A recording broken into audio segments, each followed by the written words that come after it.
Hi friends. First time గనుక మన video చూస్తున్నట్లయితే లైక్ చేసుకొని, షేర్ చేసుకొని, అదేవిధంగా సబ్స్క్రైబ్ చేసుకొని ఒక సపోర్ట్ ఇవ్వు మిత్రమా.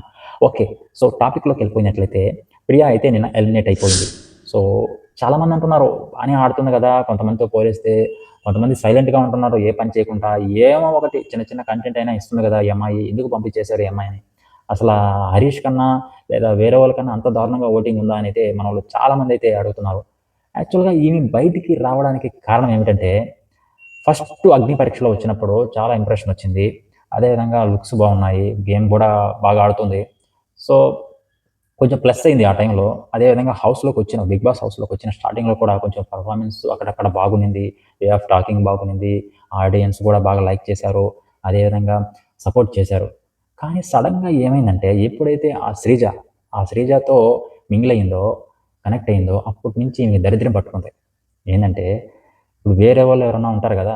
వేరే వాళ్ళ విషయంలో ఈమె తలదూర్చడం, ఏదన్నా శ్రీజని ఎవరైనా అడిగితే ఈమె ఎళ్ళిపోవడం, లేదా ప్రియాని ఎవరైనా అడిగితే శ్రీజ రావడం, వీళ్ళిద్దరు కలిసి గోల, గోల, గోల, గోల చేసి అసలు 5 నిమిషాల్లో జరగాల్సిన ఆర్గ్యుమెంటు 1 అవర్, 2 అవర్స్ చేసేవాళ్ళు వీళ్ళిద్దరు కలిసి.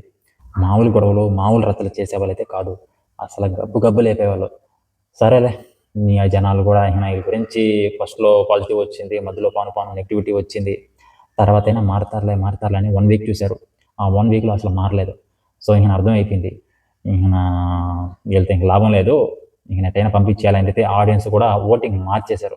అంటే ప్రియాకి పడాల్సిన ఓటింగు వేరే వాళ్ళకి, శ్రీజకి పడాల్సిన ఓటు వేరే వాళ్ళకి అట్లా మారిపోయారు ఆడియన్స్ కూడా. శ్రీజ నామినేషన్‌లో గాని ఉండుంటే నిన్న ఆ అమ్మాయే బయటకొచ్చేసిండు.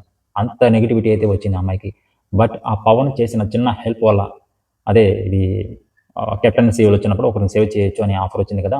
ఆ టైంలో శ్రీజనైతే హెల్ప్ చేశాడు. అదే నామినేషన్‌లో లేకుండా.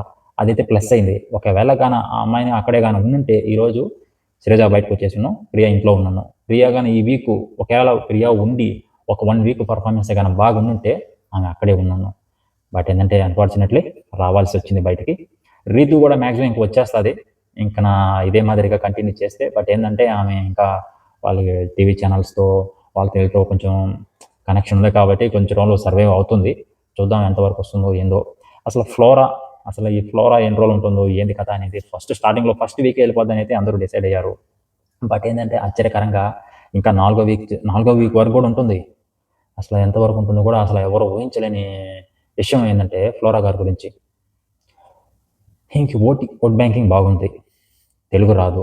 ఓకే. No issues. బట్ ఏందంటే ఆమె పాపం ఎవరు చెప్పినా, ఏం మాట్లాడినా ఒప్పుకుంటుంది. నిదానంగా ఒక గుడ్డి గొర్రె పోయినట్టు ఆమె గేమ్ ఆమె ఆడుకుంటూ నిదానంగా పోతూ ఉంది. దానికి కొంచెం ప్లస్సే అని నాగ సార్ కూడా అన్నారు నిన్న. ఆహ్, చూద్దాం ఇంకెంతవరకు వస్తుందో ఏంది కథ. అప్డేట్‌లయితే ఇస్తూ ఉంటాను రెగ్యులర్‌గా. ఇంకా మనం సండే ఎపిసోడ్ గురించి మాట్లాడుకోవాలి. అదేవిధంగా వైల్డ్ కార్డ్‌లో ఎవరెవరు వస్తున్నారో వాళ్ళ గురించి అయితే నేను మీకు క్లియర్ కట్‌గా చెప్తాను నెక్స్ట్ వీడియోలో. లైక్ చేయండి మిత్రమా.